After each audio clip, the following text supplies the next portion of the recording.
Hello आज्ञा नमस्कार। आसंतु जानिबा जामुर उपकारिता और व्यवहार विषय रे। जामु को ओडिया रे जामु कहा जाए, हिंदी रे जामुन, बंगला रे कलाजाम, संस्कृत रे जाम्बू और राजफल कहा जाए। यह एक बड़ गछ हुए। ओडिशार समस्त अंचल में बिलहिड़, रास्ताकड़, खला पड़िया तथा जंगल मानकरे बहु संख्यार देखा जाए। ओडिशा रे 3 किस्मर जामु गछ देखिबाकू मिले। राई जामुन गछर फल बड़ एक मांसाळ हुए, कम कषा लगे, फल भीतर सतबर्ण रहे। जामुर फल मध्यम आकार हुए, पाचिला फल कषा लगे, फल भितर लाल रहे।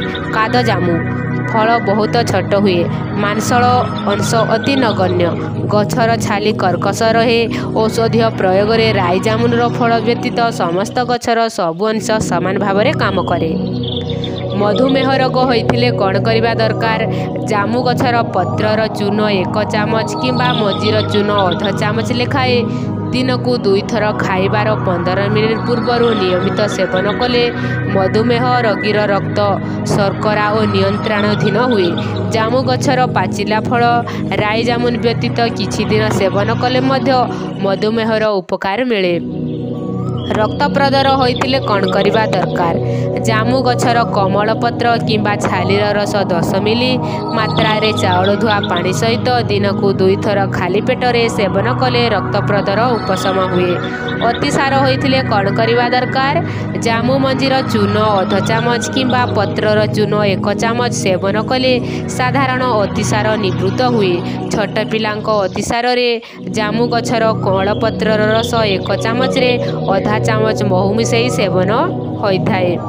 मुख रोग होइथिले कौन करिबा दरकार?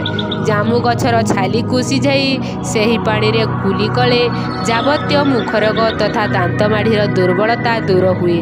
पाचिला जामु फलर रस रे कुली कले दांत माढ़ीर पायरिया रोग उपकार मिले। जामु नर्क होइथिले कौन करिबा दरकार? मयूरभंज जिल्ला रे गाँ कविराज माने जामु फल को एक प्रकार मद्य प्रस्तुत करती। यहाकू जामु अर्क कहा जाए। पाचिला जामु को हाथ में मंथन करी गोटे माठिया भर्ती कर दिया जाए। हांडिया पाई व्यवहार होउथिबा पाखर जड़ीबूटी दुकान रे मिले। किछि गुंड करी तहिरे मिसा जाए। माठियार मुहरे गोटे कपड़ा बांधी ठंडा स्थान रे रखी यहाकू देसी मद परी रांधि अर्क बाहर करा जाइथाए। जामु अर्क 1 चामच मात्रा रे सेवन कले अजीर्ण, अतिसार, पेट व्यथा इत्यादि जावतीय पेट गलमाल दूर हुए। मधुमेह रोगी यहाकू 2 चामच मात्रा रे दिन को 2 थर खाइबाकू दिया जाए। मूत्रकृच्छ होइथिले कौन करिबा दरकार? मूत्रकृच्छ हेतु परिस्रा रे जलापड़ा करुथिले पाचिला जामु फल को शरबत करी सेवन कले उपकार मिले।